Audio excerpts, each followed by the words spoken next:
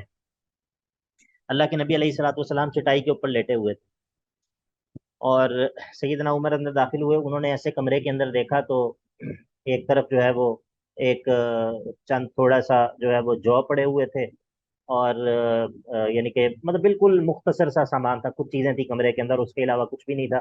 اور اللہ کے نبی علیہ الصلوۃ والسلام چونکہ چٹائی پہ لیٹے ہوئے تھے، تو آپ جب اٹھے تو آپ کے جسم کے اوپر اس چٹائی کے نشانات پڑے ہوئے تھے۔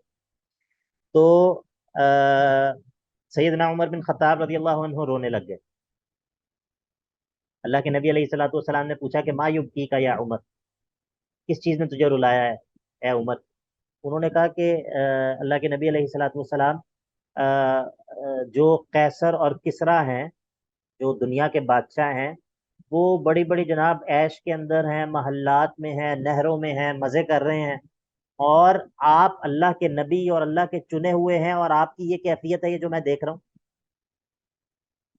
یہ سوچیں کہ قیصر اور کسریٰ، ان کی کوئی حیثیت نہیں ہے آپ کے سامنے، لیکن ان کے پاس جو ہے وہ دنیا کی ساری نعمتیں ہیں، قصور اور انہار اور جناب موج مستی اور زبردست قسم کے محلات اور سب کچھ ہے، اور آپ اللہ کے صفی، اللہ کے چنے ہوئے اور اللہ کے نبی ہیں، اور آپ یہ اس کیفیت میں ہیں۔ اب اللہ کے نبی نے کیا جواب دیا؟ اللہ کے نبی علیہ الصلوۃ والسلام کا جواب، یہ مدرسۃ النبی علیہ الصلوۃ والسلام، اللہ کے نبی کی یہ تربیتی مدرسہ ہے اللہ کے نبی کا۔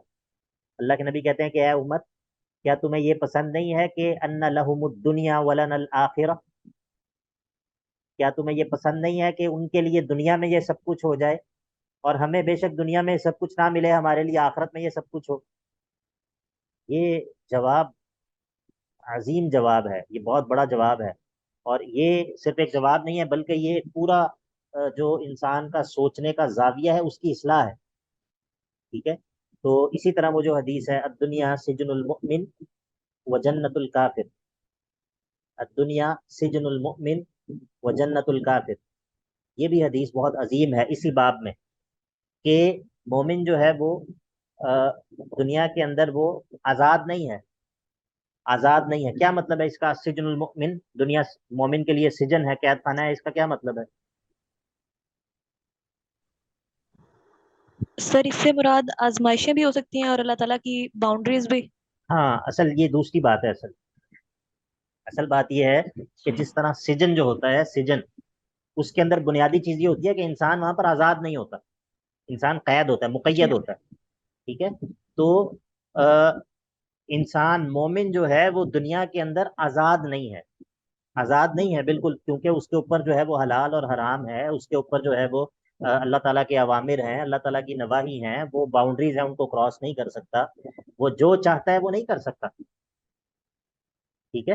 یہ معنی ہے الدنیا سجن المؤمن و جنت الکافر، ٹھیک ہے؟ اور وہ اس اعتبار سے جنت ہے اس کے لیے کہ وہ جناب جو چاہتا ہے کرتا ہے، اس کے اوپر کوئی روک ٹوک جو ہے وہ نہیں سمجھتا اپنے اوپر، اور اپنی خواہش نفس کے مطابق اپنی آزادی جو ہے وہ آزادی کے ساتھ زندگی گزارتا ہے۔ تو یہ بھی جو ہے وہ بہت عظیم حدیث ہے اسی معنی میں۔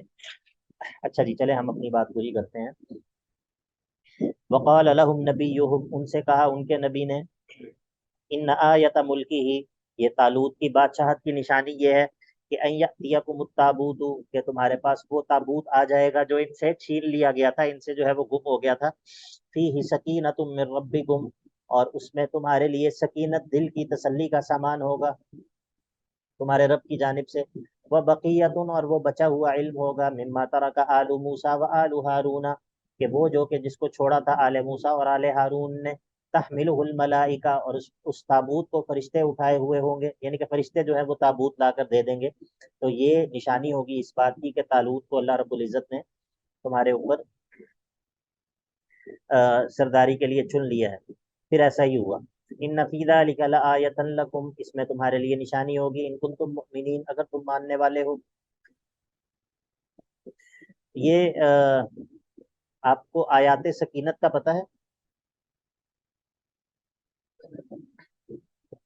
آیات سکینت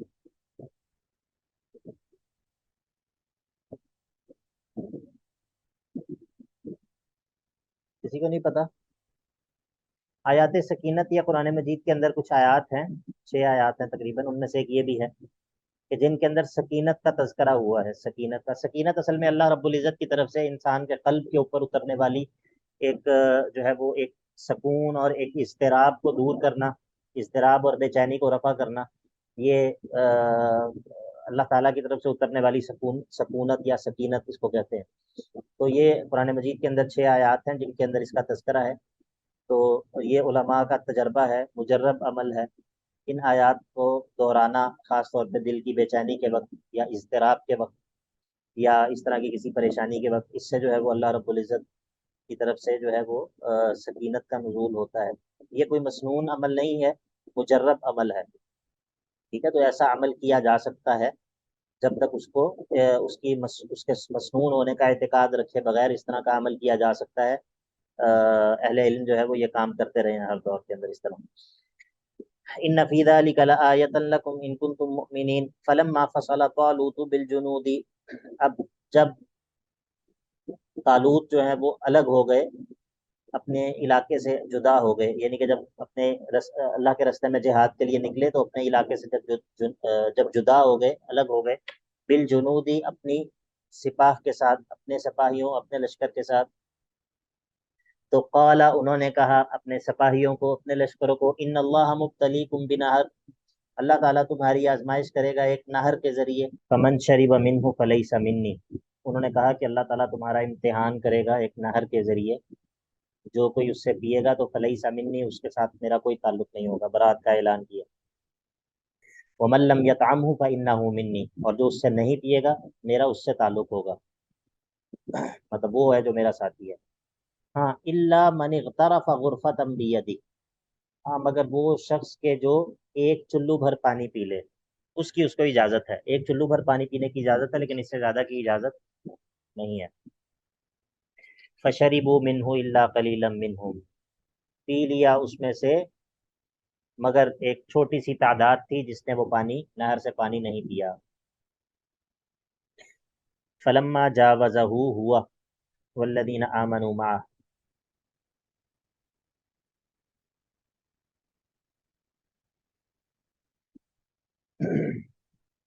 یہ جو اللہ تعالیٰ کے احکام ہیں، اللہ تعالیٰ کے جو احکام ہوتے ہیں، ان کے اندر انسان کا بنیادی طور پر امتحان ہوتا ہے، یا انسان کو اس کی جو ہوا ہے، اس کا جو نفس ہے، اس کے نفس کی جو بندگی ہے اس سے نکالنا مقصود ہوتا ہے، کہ انسان اپنے نفس کا بندہ نہ ہو بلکہ اللہ تعالیٰ کا بندہ ہو.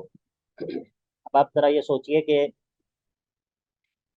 پرانے زمانے کی جو جنگ تھی، جنگ آج بھی جنگ ہی ہے، جنگ آج بھی کوئی آسان نہیں ہے، لیکن ظاہر ہے کہ پچھلے دور کے اندر جنگ زیادہ مشقت والی تھی. اب اس میں پورا لباس بھی ایسا پہن کے اور پھر بھاری اسلحہ اور وہ ساری چیزیں اٹھا کر سفر کرتے ہوئے جا رہے ہیں، اور اس میں ایک جو ہے وہ نہر آ جاتی ہے پانی کی. اب مجھے آپ بتائیے کہ نفس کا کیا تقاضا ہے اس موقع پر؟ نفس کیا چاہتا ہے؟ کہ پیاس بہت لگی، سارا جتنا پانی پینے پی لو. ہاں، نفس تو پانی پینے کی طرف مائل ہوگا نا. تو لیکن اس موقع پر اللہ تعالیٰ نے کیا آزمائش اور کیا اللہ تعالیٰ نے امتحان رکھا کہ پانی پینے سے منع کر دیا، اور تھوڑا سا جو ہے وہ ایک چلو بھر پانی پینے کی اجازت دے دی. ٹھیک ہے، تو یہ اللہ تعالیٰ کے جو بعض احکام ہوتے ہیں، یعنی کہ اس کے اندر یہ ضروری نہیں ہے، اللہ تعالیٰ کے احکام کے اندر یہ ضروری نہیں ہے کہ وہ چیز کوئی انسانی فطرت کے بالکل خلاف ہو اور یعنی کہ بالکل انسانوں میں اس چیز کی کوئی طلب موجود نہ ہو، تو پھر انسان کہے کہ یہ جو ہے نا یہ حرام ہے. ایسا نہیں ہے.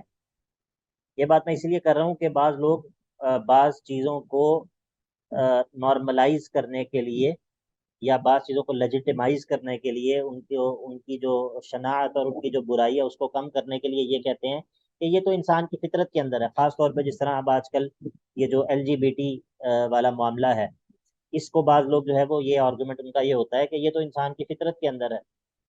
ٹھیک ہے، اور پھر وہ جانوروں میں سے پیش کرتے ہیں مثالیں کہ جی فلاں فلاں جانوروں کے اندر یہ پایا جاتا ہے اور یہ ہے، اس طرح ہے. تو بالفرض ہم یہ تسلیم کر لیں، بالفرض ہم یہ تسلیم کر لیں کہ یہ انسان کی فطرت کے اندر ہے، حالانکہ ایسا نہیں ہے. بالفرض ہم یہ تسلیم کر لیں کہ یہ انسان کی فطرت کے اندر ہے، تب بھی اس کی حرمت کے اوپر کوئی فرق نہیں پڑتا. تب بھی اس کی حرمت کے اوپر کوئی فرق نہیں پڑتا. اس کو سمجھ آئیے میری بات کی؟ جی سر آگے. ہاں سمجھ جی آ جی گئی نا؟ آ گئی. تو یعنی کہ یہ کوئی جی یہ آرگومنٹ نہیں ہے کہ فلاں چیز یہ تو انسان کی فطرت کے اندر ہے تو یہ کس طرح حرام ہو گئی. ٹھیک ہے، یہ کوئی آرگومنٹ نہیں ہے. تو کیا اب مجھے آپ بتائیے کہ جو زنا ہے یا انسان کا میلان ہے اپوزٹ جینڈر کی طرف، کیا یہ انسان کی فطرت میں نہیں ہے؟ جی فطرت میں فطرت ہے. میں تو ہے، لیکن وہ یہ اللہ تعالیٰ نے اس کی جو ہے وہ غلط ہے جو یعنی کہ اس کو باؤنڈری اللہ سیٹ تعالیٰ نے کی. باؤنڈری سیٹ کی ہے. ہاں اس کے اندر الا من اغترف غرفۃ بیدہ، جس طرح یہاں پر اجازت دی کہ ہاں ایک چلو بھر پی سکتے ہو، اللہ تعالیٰ نے اجازت دی کہ ہاں نکاح کی صورت میں تم جو ہے وہ اپنی خواہش کو پورا کر سکتے ہو، لیکن اس کے علاوہ کی تمہیں اجازت نہیں ہے. ٹھیک ہے، تو یہ بہت بنیادی چیز ہے جو انسان کو سمجھ ہونی چاہیے اس چیز کی، کہ اللہ تعالیٰ کے جو احکام ہیں وہ انسان کو اس کے نفس کی جو بندگی ہے اس سے نکالنے کے لیے ہیں. ٹھیک ہے، اس سے نکالنے کے لیے. جی فیصل بھائی پوچھیے. جی سر السلام علیکم. وعلیکم السلام. اچھا سر، اس میں آپ نے وہ ٹرانسجینڈر کا LGBT والا بات کی، اس میں میری چونکہ اس کے اوپر ریسرچ ہے، تو وہ اصل میں LGBT جو ہے نا یہی ہی مین ان کا جو ان کے پالیسی ساتھ پیچھے بیٹھے ہوئے ہیں، ان کا فارمولا یہی ہے کہ وہ اصل میں LGB کو کر رہے ہیں. ٹی انہوں نے بڑے جسے نا پالیٹکس کے ساتھ اس کو شامل کیا ہوا ہے، کیونکہ ٹی جو ہے وہ تھوڑا میزریبل سمجھا جاتا ہے، اور کہتے ہیں جی ان کے ساتھ ناانصافی ہے، جس طرح مطلب جو ہے نا وہ غلط بات اس کو لوگ کہتے ہیں.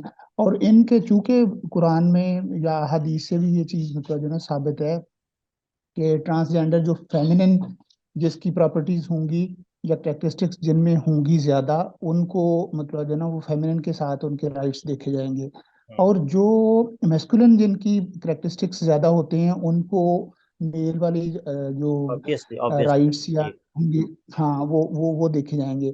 تو یہ مطلب جو نا ان کی جینڈر والوں کی ایک پالیٹکس ہے جس کو انہوں نے یہ اس کے ساتھ شامل کر کے ٹی کو بیچ میں شامل کیا ہے، کیونکہ LGB کو تو اصل میں نیچرلی جو نا یہ جو فطرت کے ٹی سے بھی خلاف ہے ان کی وہ. جو مراد ہے نا، وہ جو یہ جس کو ٹرانسجینڈر کہتے ہیں، یہ جو جن کو آپ خنثی کہتے ہیں، یہ وہ چیز نہیں ہے. جی ٹھیک ہے، یہ جن کو ہم خنثی کہتے ہیں وہ الگ چیز ہے، اور یہ جو ان کے ہاں جو تصور ہے، یہ سیکس اور جینڈر ان دونوں میں فرق کرتے ہیں. کہ یہ ان دونوں میں فرق کرتے ہیں، اور یہ ان کے ہاں جو ٹرانس ہے وہ یہ نہیں ہے، یہ جو جن کو آپ سمجھتے ہیں کہ یہ خنثی ہیں، نہیں، ان کے ہاں یہ چیز نہیں ہے. ٹھیک ہے، یہ ہاں الگ جی ہے. سر، یہ سر اس کو مطلب جو نا کہ جو ایک تو کیسٹر کرے اور اس طرح کی مطلب چیزیں، یا جو مطلب جو نا ٹرانسپلانٹ کروا کے یا سرجریز کروا کے وہ چیز کرے تو وہ اس کو لیتے ہیں. لیکن جو یہ جو خنثی مشکل جس میں آ رہا ہے، جس کو ہم خنثی مشکل جو ہے نا، خنثی دیکھیں میری مشکل بات کر سنیں، لیتے ہیں، جو خنثی مشکل یہ ہے نا، اس کی یہ تو ایک اس کی فارم ہے. خنثی یہ مشکل جو ان ہے کی نا، جو یہ گریٹر جی سر. جو خنثی مشکل ہے اس کا وجود بالکل نادر ہے. جی خنثی مشکل کا وجود بہت نادر ہے. یعنی کہ جو شریعت ہے وہ یعنی کہ اگر کوئی شخص، اس طرح آپ نے بھی بات کی کہ اگر اس کے اندر جو ہے وہ مردانہ خصوصیات زیادہ ہیں تو اس کے احکام مردوں والے ہیں، اگر اس جی کے اندر جو ہے وہ زنانہ خصوصیات زیادہ ہیں تو اس کے احکام جو ہے وہ خواتین والے ہیں.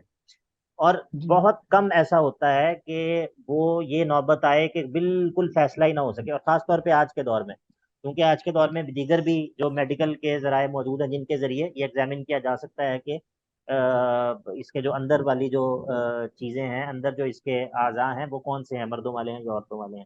تو یہ خنثی مشکل والا بھی تصور اب جو ہے وہ یعنی کہ مزید نادر ہو گیا کہ جس کے اندر بالکل ہی کوئی فیصلہ نہ ہو سکتا ہو کہ یہ کون سی جنس ہے.